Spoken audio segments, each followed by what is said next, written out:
Good morning.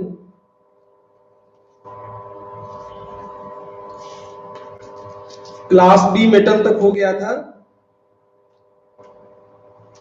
Comment कीजिए। खुशहाली, class B metal हो गया था।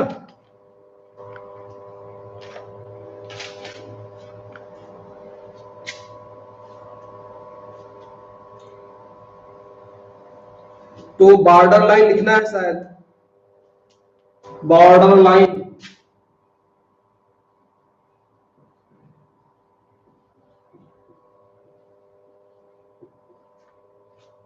बॉर्डर लाइन मेटल,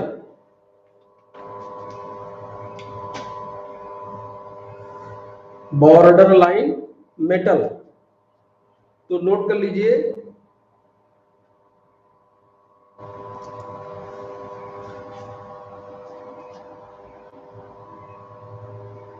क्लास ए हुआ था। क्लास बी पढ़ाना है अभी। चलिए ठीक है, सही कर लीजिए फिर। क्लास ए हुआ था, क्लास बी पढ़ाना है। दूसरा लिखिए फिर, class B metal, class B metal. तो क्लास ए मेटल का ठीक उल्टा class B metal, class A का ठीक उल्टा। उसमें क्लास ए वाले में स्ट्रांग इलेक्ट्रोपॉजिटिव करेक्टर था, हाई ऑक्सीडेशन स्टेट था, स्मॉलर साइज था, पोलैरिटी लो थी। जो भी चीज वहां आपने पढ़ा है उसका उल्टा क्लास बी मेटल में रहेगा। बोलिए क्लियर है? तो लिखिए, the metal which possesses, the metal which possesses following characteristic, the metal which possesses following characteristic,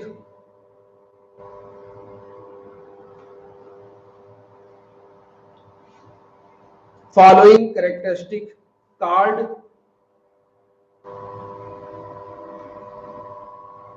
class B metal,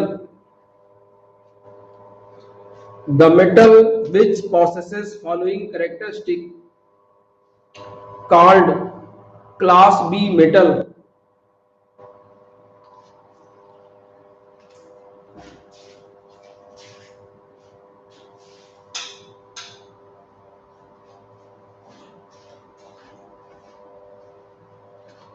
class B metal.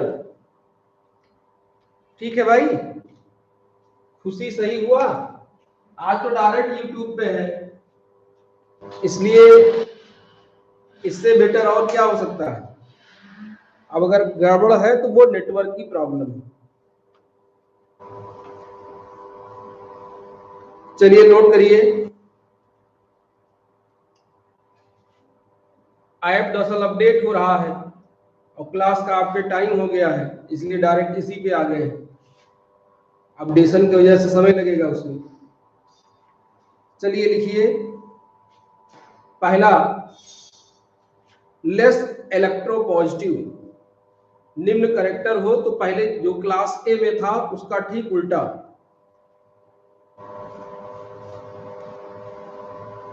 हाँ ये सही है कोमल, यूट्यूब से क्वालिटी बढ़ा लीजिए, ऐप पे अपने आप ले लेता है वो क्वालिटी, ऐप पे ही चलेगा।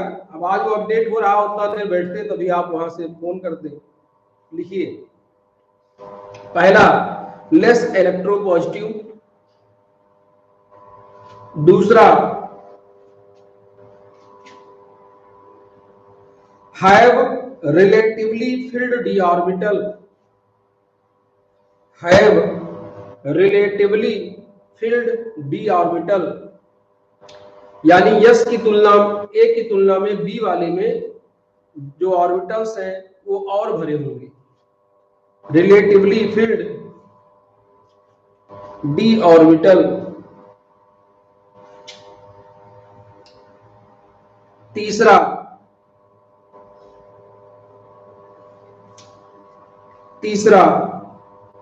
हायर इलेक्ट्रोनिगेटिविटी,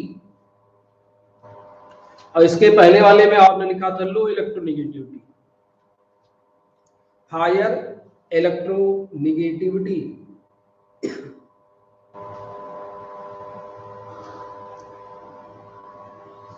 हायर इलेक्ट्रोनिगेटिविटी,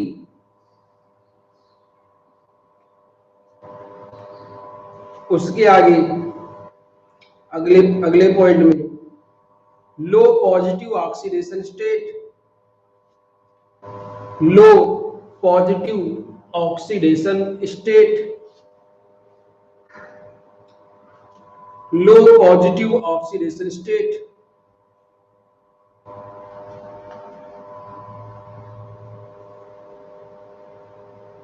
अगला हाई पोलराइजेबिलिटी, पहले वाले में था लो पोलराइजेबिलिटी, हाई पोलराइजेबिलिटी,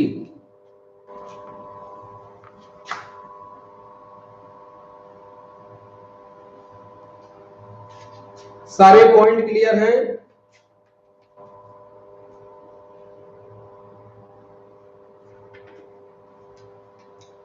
और लास्ट है comparatively bigger size, comparatively bigger size,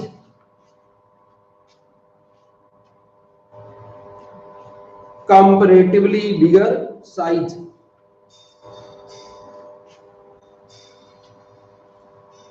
अब अगले लाइन से नोट करिए। अच्छा, क्लास ए मेटल को हार्ड और सॉफ्ट के आधार पर अगर डिवाइड करें तो कौन सा मेटल आपने कहा था? क्लास ए को हार्ड और सॉफ्ट के आधार पर डिवाइड करें तो कौन सा मेटल कहा था आपने?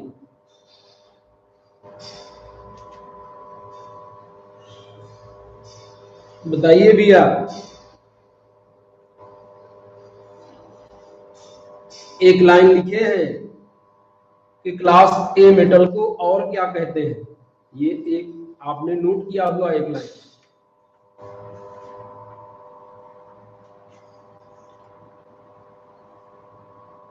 क्लास ए मेटल को और क्या कहते हैं, ये आपने लिखा हुआ है।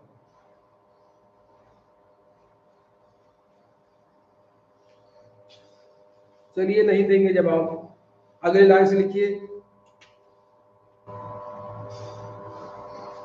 नहीं, सॉफ्ट और हार्ड में बताना है खुशाली।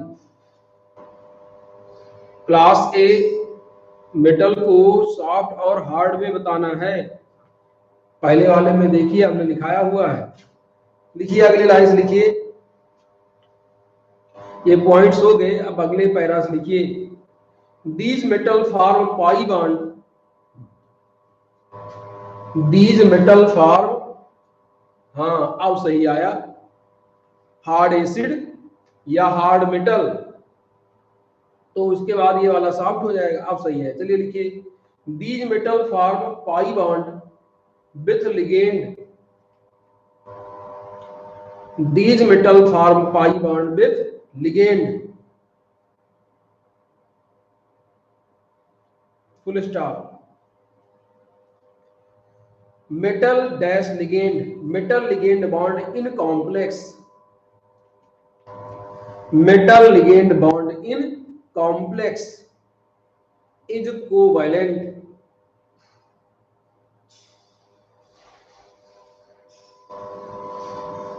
metal ligand bond in complex is covalent।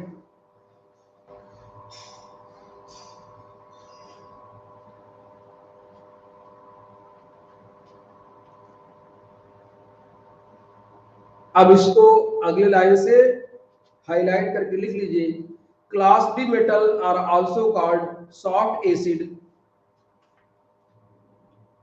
Class B metal are also called soft acid,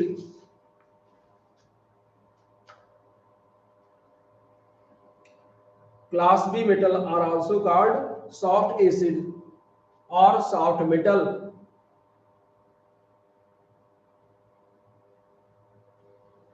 soft acid या soft metal.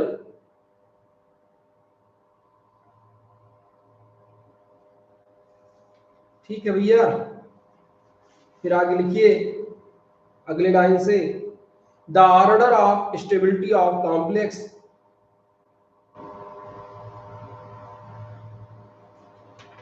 The order of stability of complex with ligand, the order of stability of complex with ligand having following donor atom, having following donor atom is as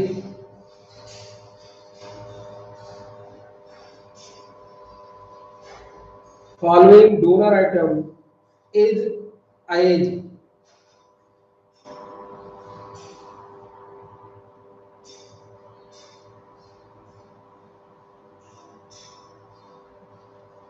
हो गया भैया इतना? इतने में देख लीजिए कहीं कुछ समस्या हो तो बताइए, बिल्कुल क्लियर समझ में आ रहा है?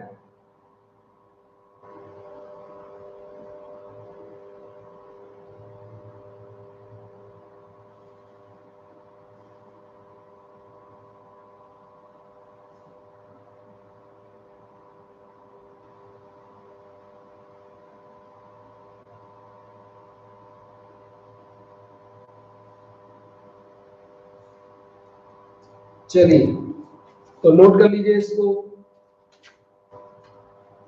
पहले का बिल्कुल उल्टा, F minus Cl minus Br minus I minus, पहले का ठीक उल्टा, O S E और Te N P AS SB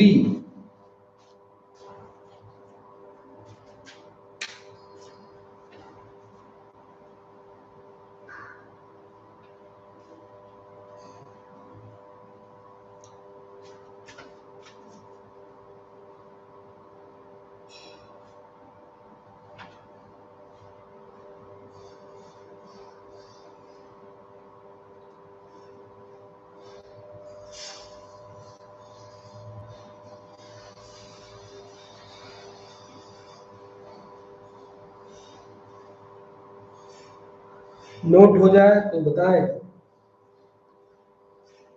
और पहले का देखिए जस्ट उल्टा ऑर्डर है,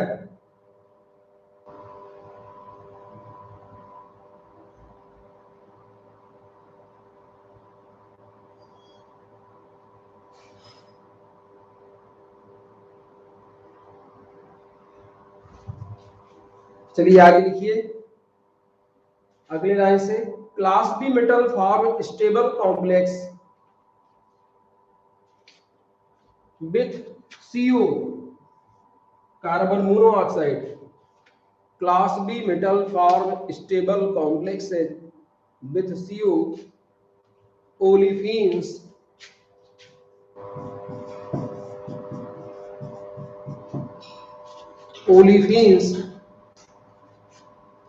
because they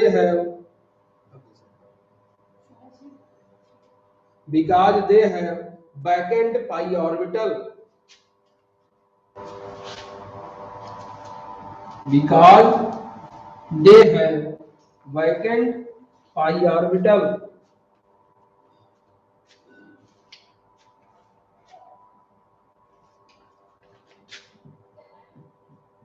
कुछ एग्जाम्पल क्लास बी मेटल का, Cu plus Ag plus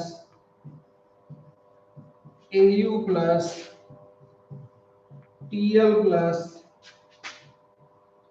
Cd2 plus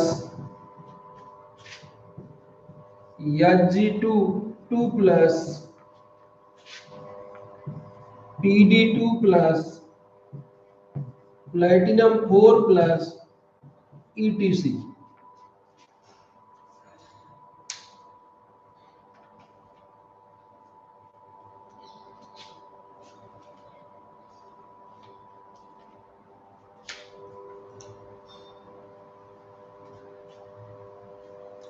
अब इसमें आप ध्यान दीजिए, आपने लिखा है कि इसके पास d ऑर्बिटल रिलेटिवली उसके तुलना में ज्यादा होता है, तो आपको सब पता है कि ये होगा 3d10, ये होगा 4d10, ये होगा 5d10। हालांकि 10 हो या जरूरी नहीं है, एक की तुलना में इसमें d में इलेक्ट्रॉन ज्यादा होंगे, ये है। लेकिन जो एग्जांपल आपको दे रहे हैं, देखिए सभी में d में इलेक्ट्रॉनों की संख्या अधिक है। यहां देखेंगे, यहां भी है 4d10। सही है भाई? तो ये हो गया आपका क्लास बी मेटल।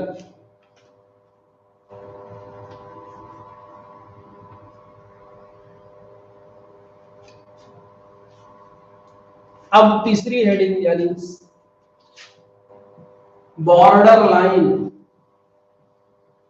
नाम से ही क्लियर है, जो बॉर्डर पे हो, बॉर्डर लाइन मेटल, इन सभी पे शॉर्ट नोट लिखने के लिए आता है। बॉर्डर लाइन मेटल जो क्लास ए मेटल और क्लास बी मेटल के बीच में हो, बॉर्डर पे हो, उसे कहते हैं बॉर्डर लाइन मेटल। तो बॉर्डर लाइन मेटल में नोट करिए, the metal which are present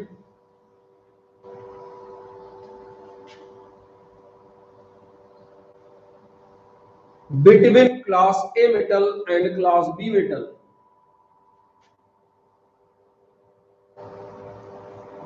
The metal which are present between class A metal and class B metal and have characteristic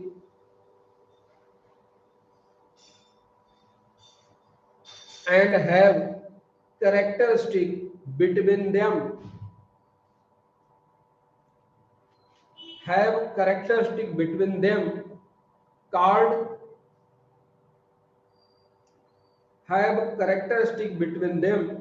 called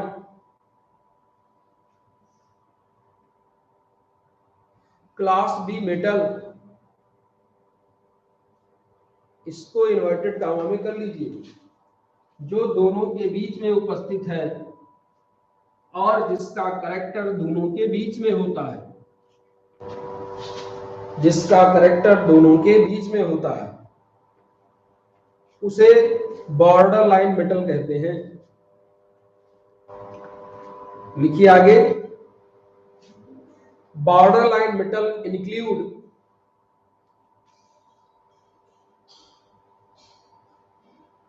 die positive metal ion.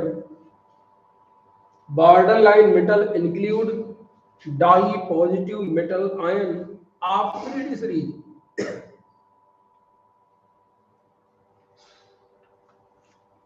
आप 3D series EG note कर लीजिए, Mn2 plus Fe2 plus CO2 plus Ni2 plus Cu2 plus Zn2 plus.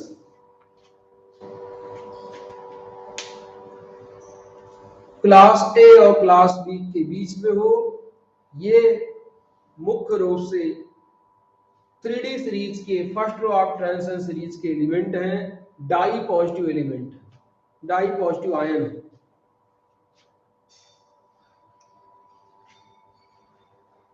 और अगर ऐसे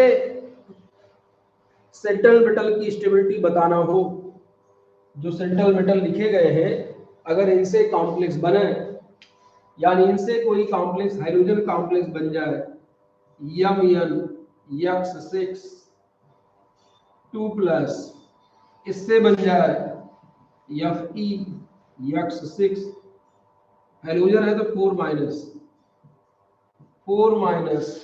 और CO(x6), 4 minus. इस तरह से सभी से अगर कॉम्प्लेक्स बन जाए तो ऑर्डर ऑफ स्टेबिलिटी क्या होगा, ये आपको अभी पढ़ाए हैं किसी एक हेडिंग में। बताइए उस हेडिंग का नाम क्या है जिसमें इन आयनों के स्टेबिलिटी को एक्सप्लेन किया गया है, इन आयनों से बनने वाले कॉम्प्लेक्स के स्टेबिलिटी को एक्सप्लेन किया गया है। क्या नाम है उसका? पढ़ाई लिखाई तो आपकी चली रही जोरों पे, तो थोड़ा बताएं।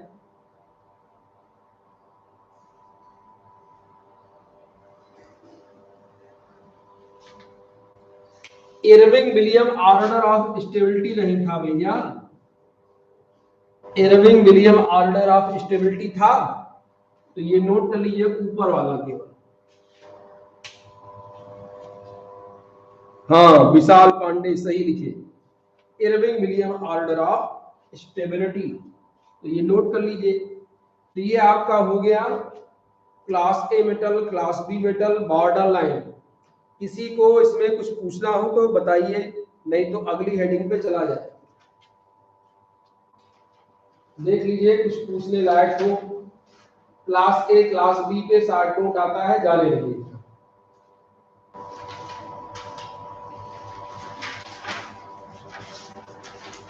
विशाल पांडे कुछ पूछना है? कोमल Dubey,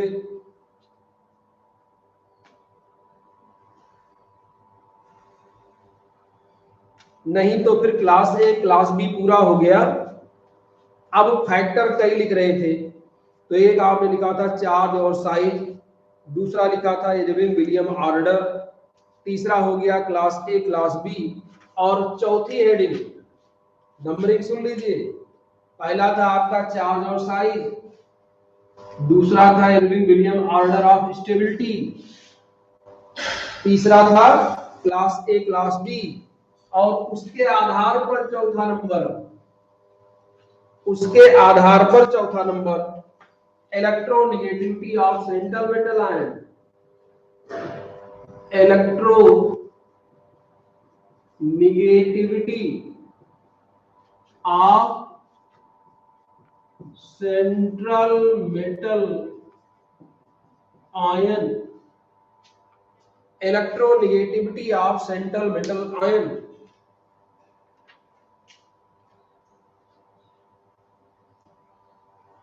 electronegativity of central metal ion.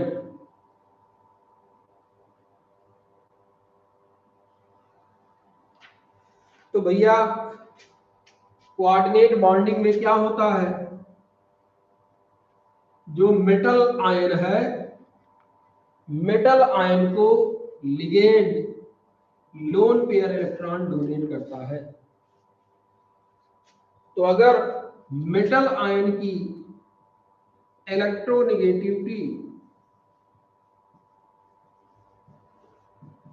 Metal ion की इलेक्ट्रोनेगेटिविटी ग्रेटर हो जाए तो क्या होगा, लोन पेयर इलेक्ट्रॉन के प्रति अट्रैक्शन बढ़ जाएगा, ज्यादा ओवरलैपिंग होगी, और ज्यादा ओवरलैपिंग होगी तो स्ट्रॉन्गर बॉन्ड का निर्माण होगा।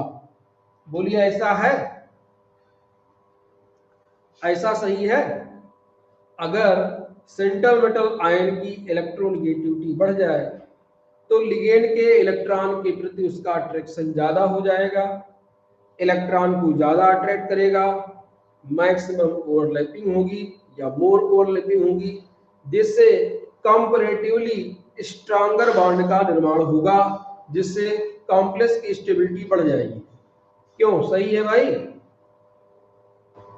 तो सही है तो नोट कर लीजिए, फिर यही लिखिए, the bonding between the central metal ion and ligand, the bonding between the central metal ion and ligand,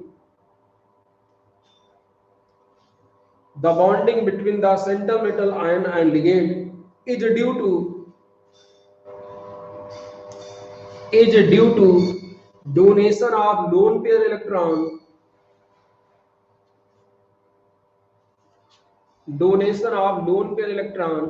by the ligand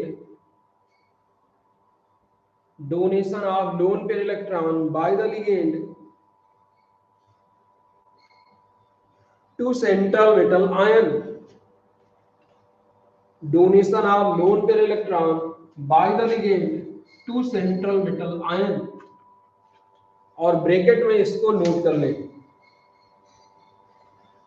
bracket में इसको नोट कर लीजिए।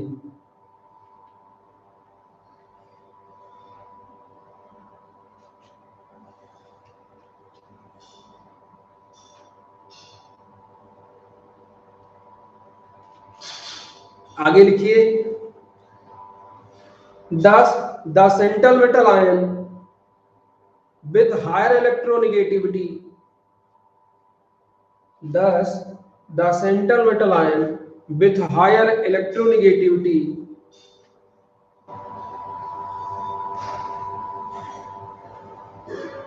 will give most stable complex,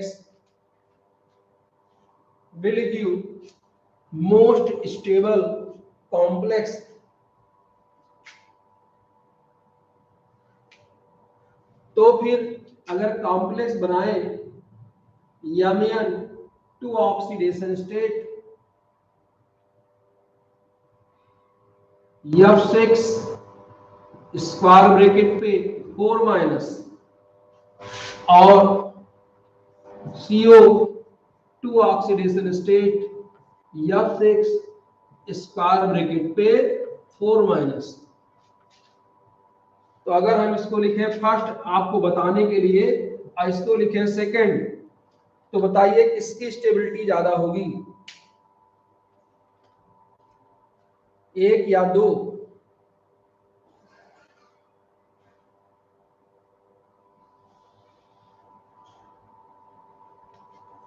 पहले नंबर या दूसरे नंबर किसकी स्टेबिलिटी ज्यादा?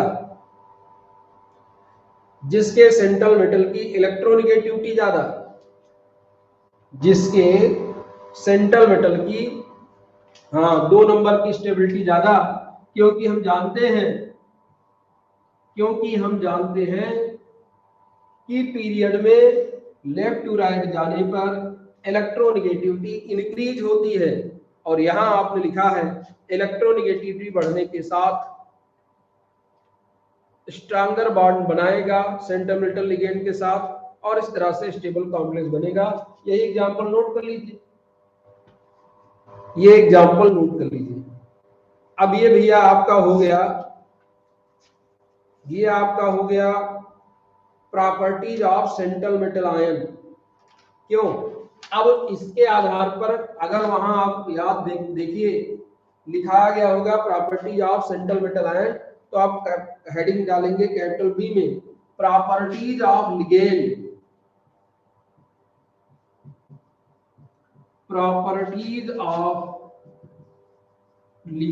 यानी अभी तक आपने जो प्रॉपर्टियां बताया वो सेंट्रल मेटल को लेकर बताए। क्यों? सही है, अभी तक आपने जो भी प्रॉपर्टी एक्सप्लेन किया है वो सेंट्रल मेटल को लेकर एक्सप्लेन किया है। अब आपको प्रॉपर्टी एक्सप्लेन करना है लिगेंड को लेकर, तो यहां भी वही है,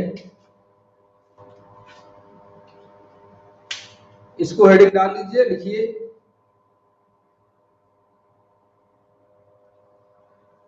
फॉलोइंग प्रॉपर्टीज ऑफ लिगेंड,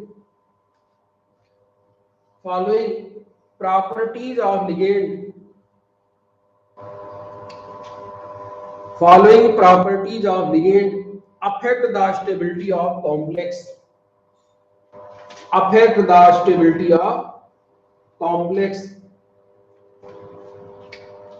तो इसमें पहला है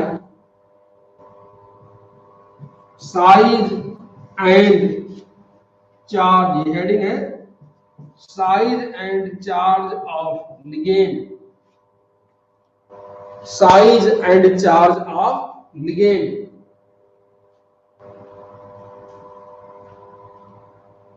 size and charge of ligand. अब हेडिंग से ही अगर सेंटर मेटल का कॉन्सेप्ट आपको समझ में आया है तो यहां भी समझ में आ जाए। हेडिंग पढ़ गई, मिटा लें। Size and charge of ligand.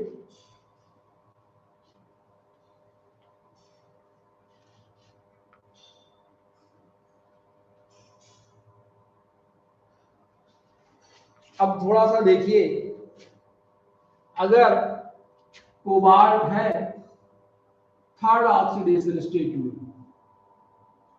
अब ये हो सकता है फ्लोरीन के साथ कॉम्प्लेक्स बना हुआ है, क्लोरीन के साथ बना हुआ है, ब्रोमीन के साथ बना हुआ है, आयोडीन के साथ, फ्लोराइड, क्लोराइड, ब्रोमाइड, आयोडाइड, यानी कॉम्प्लेक्स हो सकता है Fe third, F6 square bracket पर 3- और कॉम्प्लेक्स हो सकता है cobalt third I6 square bracket पर 3- और आपकी सुविधा के लिए ये कर दें 1 और ये कर दें 2, तो कौन सा कॉम्प्लेक्स स्टेबल कॉम्प्लेक्स होगा?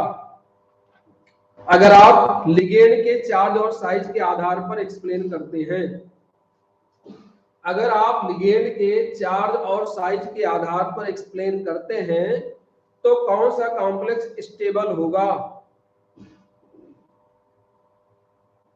आपको यही देखना है कि कौन सा लिगेंड सेंट्रल मेटल के साथ ज्यादा लोन पेयर इलेक्ट्रॉन का डोनेशन करेगा, इजली लोन पेयर इलेक्ट्रॉन का डोनेशन करेगा, किस लिगेंड की पोलराइजेबिलिटी ज्यादा होगी।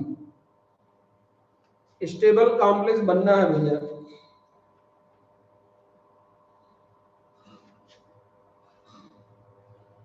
कमेंट करिए।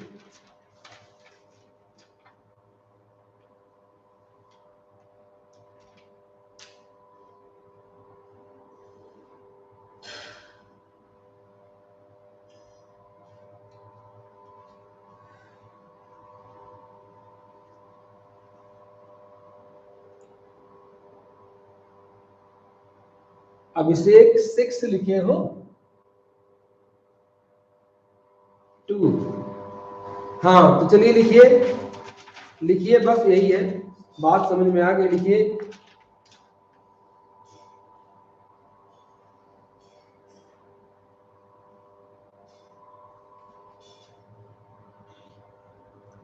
Higher the charge carried by them, sorry, higher the charge carried by ligand, higher the charge carried by ligand,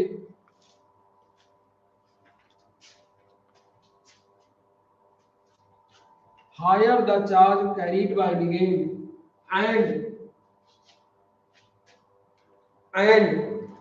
smaller the size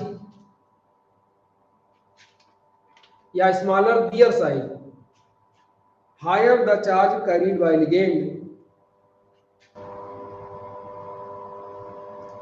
and smaller their size,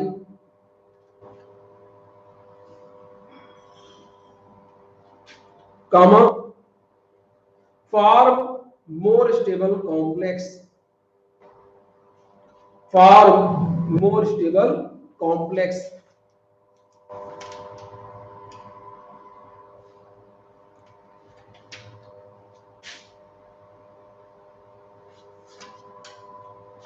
अब इसमें value example में लिख लीजिए, Fe third,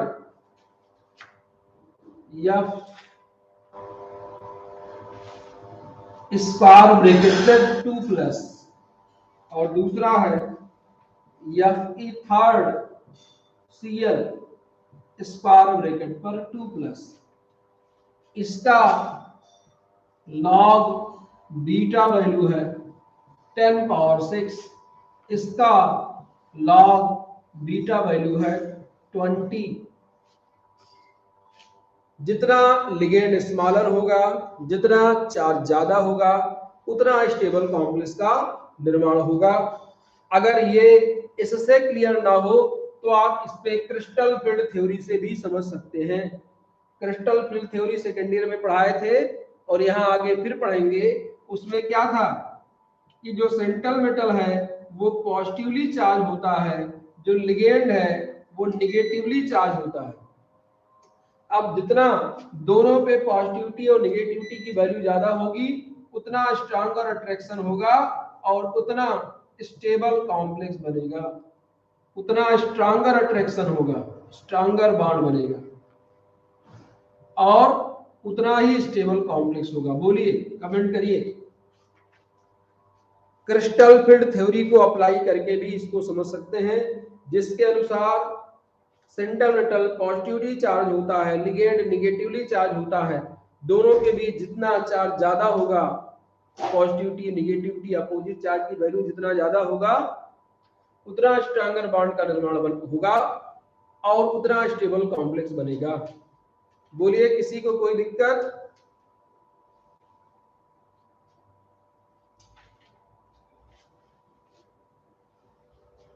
और अभी आपने लिखा है class A metal, class A metal. तो जो क्लास ए मेटल है अगर वो हाइलाइट के साथ स्टेबल कॉम्प्लेक्स बनाए, F minus, Cl minus, Br minus और I माइनस, अगर क्लास ए मेटल है वो इनके साथ कॉम्प्लेक्स बनाना चाह रहा है तो किसके साथ स्टेबल कॉम्प्लेक्स बनाएगा? क्लास ए कैटेगरी का मेटल है और ये आपके पास लिगेंड्स दिए हुए हैं, तो किसके साथ स्टेबल कॉम्प्लेक्स बनाएगा? एफ के साथ। बस, बिल्कुल सही है। कोई कंफ्यूजन? कमेंट करिए, कमेंट करिए, कोई दिक्कत, कोई समस्या? लिखाएं, अगले लाइन से लिखिए। 10 for class A metal, 10 for class A metal, the order of stability of halides, 10 for class A metal, the order of stability of halide complex will be as,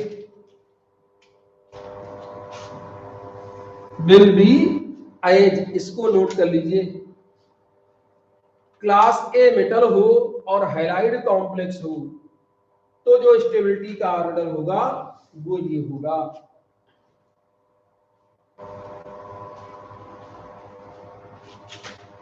सही है भाई?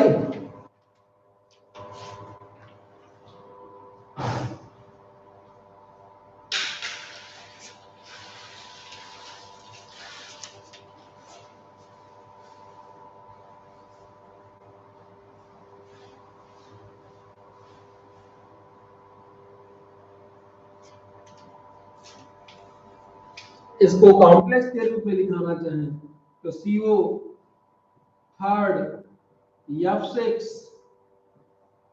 3 माइनस, दूसरे का हो जाएगा CO थर्ड Cl6 3 माइनस, तीसरे का हो जाएगा CO थर्ड Br6 3 माइनस और चौथे का CO third I6 B3 minus. तो ऑर्डर ऑफ स्टेबिलिटी ये हो जाएगी, इसको भी नोट कर ले।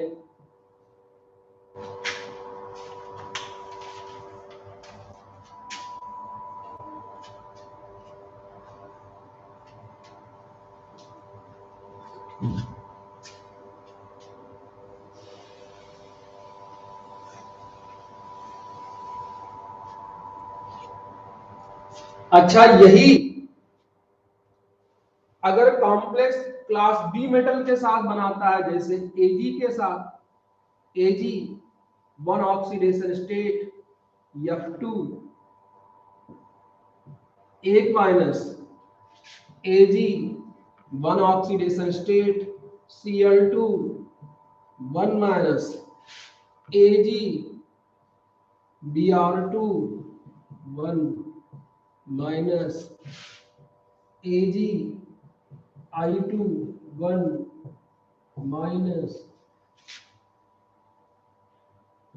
तो इसमें ऑर्डर ऑफ स्टेबिलिटी क्या होगा? इसके लिए तो ये है, इसके लिए ऑर्डर ऑफ स्टेबिलिटी क्या होगा? अगर नंबरिंग करें तो ये पहला है, दूसरा, तीसरा, चौथा। तो इसमें ऑर्डर ऑफ स्टेबिलिटी क्या होगा? सबसे ज्यादा किसका? अगर हम क्लास बी मेटल को लेकर इन्हीं हैलाइड के साथ कॉम्प्लेक्स बनाएं तो ऐसा कॉम्प्लेक्स बनेगा जिसमें, हाँ तो बिल्कुल सही है। एक लाइन और नोट कर लीजिए, but this order is reversed for class B metal, but this order is reversed, बिल्कुल सही है भाई, but this order is reversed for class B metal, for class B metal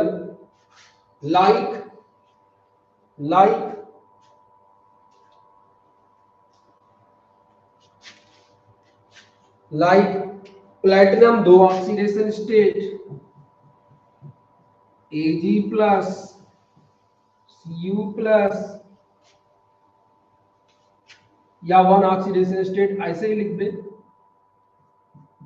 ETC, बस but this order is reversed for class B metal, ये लिखा है। उसके बाद ये वाला नोट कर लीजिए अगले लाइन से, और ये हो गया ऑर्डर इसका।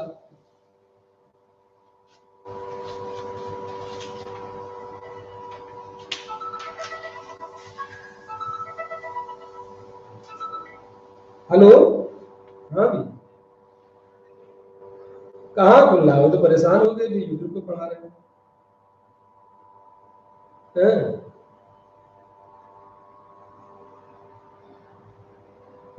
उस पर परेशान हो गए तो यूट्यूब पे पढ़ा रहे हैं। हाँ कुछ नहीं आ रहा, या तो वो अपडेट नहीं होंगे रिन्यूअल वाला।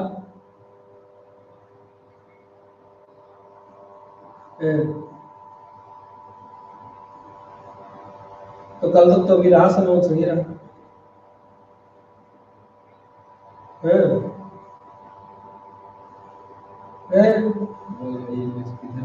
कुछ करो, कहते कहते परेशान हो गए।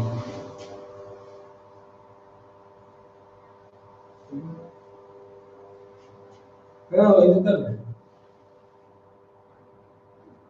वो लेट हो जाए तो फोन करिए, घंटा में बीत जाए।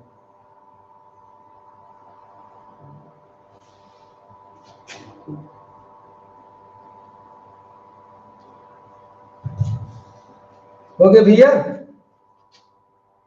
चलिए मिटा ले। कोई प्रश्न, कोई कंफ्यूजन, किसी को कोई दिक्कत? इतने तक किसी को कोई समस्या? कमेंट कीजिए।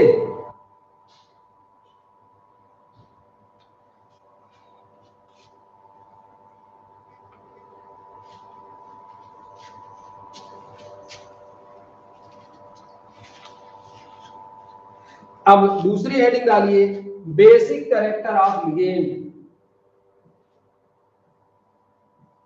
Basic character of ligand, basic character of ligand.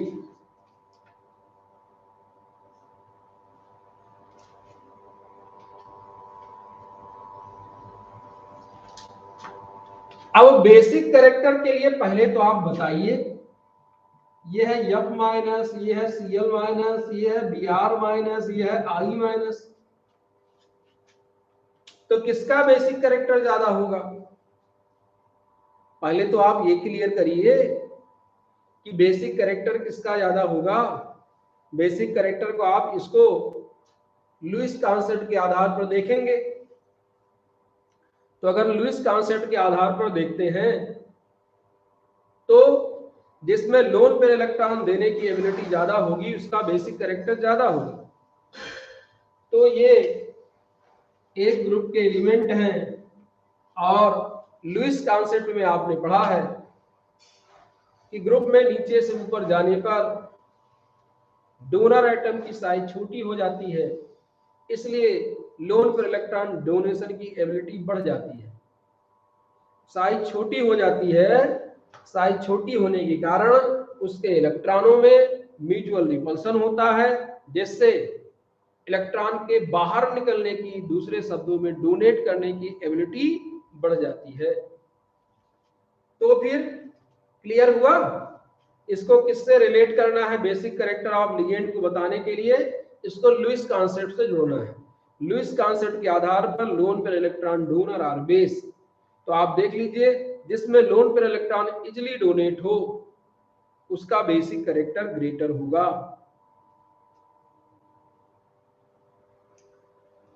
सही नहीं है खुशी, खुशहाली।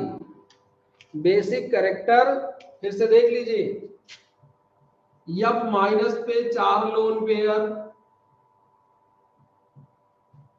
I माइनस पे भी 4 लोन पेयर, इसका लोन पेयर 2p में है, इसका लोन पेयर 5p में है, सॉरी दूसरे सेल में है, और इसका लोन पेयर 5वें सेल में है। किस सेल की साइज छोटी होगी? किस सेल की साइज छोटी होगी? जिस सेल की साइज छोटी होगी उसके इलेक्ट्रॉन एक दूसरे के क्लोज होंगे, उनमें म्यूचुअल रिपल्सन ज्यादा होगा, बाहर निकलने की एबिलिटी बढ़ जाएगी। बोले ये बात समझ में आती है? इसका लोन पेयर 4 इसमें भी है, 4 इसमें भी है, 4 इसमें भी है, 4 इसमें भी है, ये दूसरे सेल में है, ये 5वें सेल में है। तो जिसमें लोन पेयर या तो कम ज्यादा होता, 4 दोनों में है। अगर 8 आदमी को एक छोटे से कमरे में बिठा दें, रखें, तब उन्हीं 8 आदमी को बड़े से हाल में रखें तब, और सुविधाएं सब दे दी जाए, छोटे से कमरे में भी उनको भी एसी दे दी जाए, खाने की व्यवस्था दे दिया जाए, लेकिन बैठने की जगह ना हो, और वही 8 आदमी बड़े से हाल में रख दिया जाए, बैठने की व्यवस्था हो, आराम से इधर उधर लेटे बैठे, तो कहां के लोग निकल के भागना चाहेंगे? जाहिर सी बात है छोटे कमरे वाले, फिर वो बैठने की जगह नहीं है, एक दूसरे की धक्का मुक्की किए हैं। तो वही हाल यहाँ पे है, दूसरे सेल में 8 इलेक्ट्रॉन है, साइज बहुत छोटी है, आप जानते हैं दूसरे सेल की साइज छोटी होगी और 5वें की बड़ी। तो साइज छोटी है इसलिए इनके इलेक्ट्रॉनों में म्यूचुअल रिपल्सन ज्यादा है और इनके बाहर निकलने की एबिलिटी बढ़ गई, और इस बाहर निकलने की एबिलिटी को ही कहते हैं बेसिक कैरेक्टर। सही है? बोलिए, कमेंट करिए सही है तो लिख लीजिए जल्दी से। सर तो न्यूक्लियस का अट्रैक्शन तो ज्यादा रहेगा, क्यों ज्यादा रहेगा अट्रैक्शन भाई? न्यूक्लियस का अट्रैक्शन ज्यादा रहेगा तो साइज भी तो ज्यादा हो गई, ये नहीं कहेंगे आप? शील्डिंग इफेक्ट भी तो बढ़ गया, इसमें केवल एक इनर सेल शील्डिंग कर रहे हैं और इसमें 4 इनर सेल शील्डिंग कर रहे हैं। विशाल बताइए, इसमें आपका कहना है कि इसका न्यूक्लियर चार्ज ज्यादा हो गया, तो बिल्कुल सही, ज्यादा हो गया, लेकिन ये जो शील्डिंग इफेक्ट बढ़ गया 4 सेल का, इसके बारे में क्या कहेंगे? शील्डिंग इफेक्ट और इफेक्टिव न्यूक्लियर चार्ज ये दोनों एक दूसरे को बैलेंस करते हैं। सोच के बताइए जरा। हेलो, हाँ बताइए। अरे एप्लीकेशन पे उस पे चल रहा है, उसको व्हाट्सएप भी देख लिया करो भैया, दो व्यवस्था ऐसी भी है, व्हाट्सएप पे लिंक गया है, व्हाट्सएप ग्रुप से जुड़े नहीं हो गया तो फिर अरे तो ऐसा कैसा अलग लग जाएगा, जब ग्रुप से जुड़े हैं सबको गया, सब देख रहे हैं क्लास। दो व्यवस्था इसीलिए है कि कोई दिक्कत किसी दिन हो जाए कि दूसरे पढ़ाई क्लास न छूटे।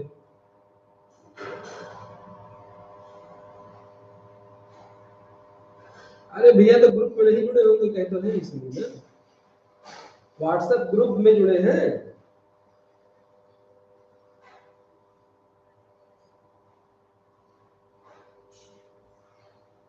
तो जुड़े हो भैया तो अलग कहाँ मैसेज जाएगा, उसी ग्रुप में। जब तक नहीं जुड़े हो, अगर जुड़े हो तो सबको जा रहा, तुमको कहीं नहीं जाएगा। अलग ग्रुप में मैसेज कोई डाला जाएगा तो सारे ग्रुप के लोग जाएगा कि एक को जाएगा? तो फिर नहीं जुड़े हो गया तो ये होगा। चलिए यही पढ़ा रहे हैं, देखते हैं।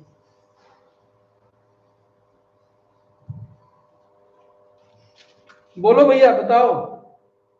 विशाल पांडे क्या कह रहे सर? तो न्यूक्लियस एफ की साइज स्मॉल तो न्यूक्लियस का बता तो रहे भैया। हाँ, अगर इसकी साइज स्मॉल है तो साइज स्मॉल है, उसके साथ साथ जो सेल है वो दोनों साइज बहुत छोटी होने के कारण इसका शील्डिंग इफेक्ट, इस केस में क्या हुआ, साइज स्मॉलर होने के कारण जेड इफेक्टिव की वैल्यू शील्डिंग इफेक्ट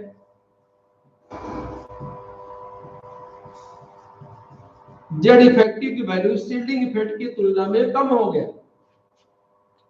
अब जेड इफेक्टिव की वैल्यू अगर कम हो जाएगा तो जो इलेक्ट्रॉन्स हैं इनमें म्यूचुअल रिपल्सन के कारण बाहर निकलने की प्रवृत्ति बढ़ जाएगी।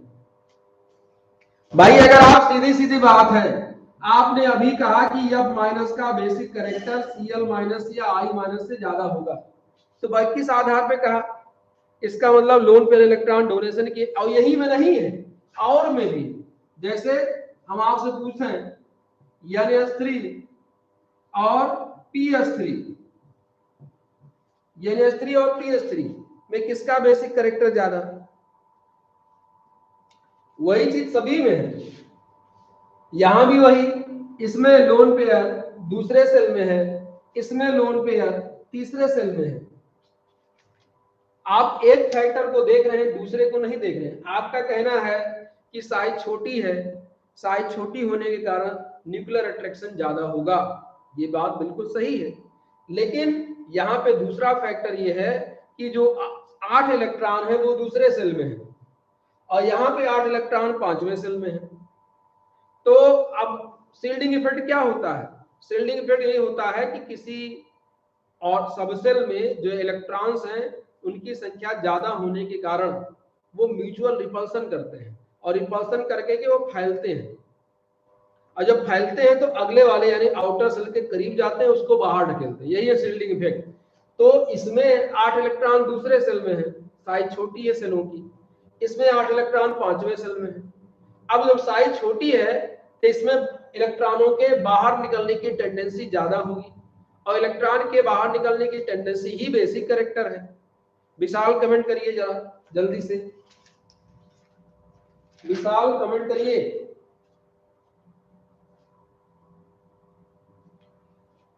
यहां भी इसका बेसिक कैरेक्टर ज्यादा।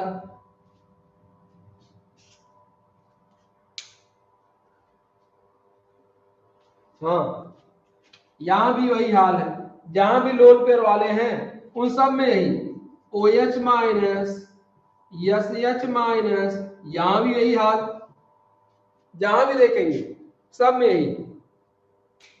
तो एक चीज नहीं, कई चीजों को लेकर चला जाता है। इसी आधार पे तो आप देखिए तमाम जहां एटॉमिक साइज में वेरिएशन आ गया, उसका रीजन यही था। चलिए थैंक यू, कल मिलते हैं और सोच लेना, कल इसमें फिर डिस्कस हो जाएगा, कोई दिक्कत नहीं।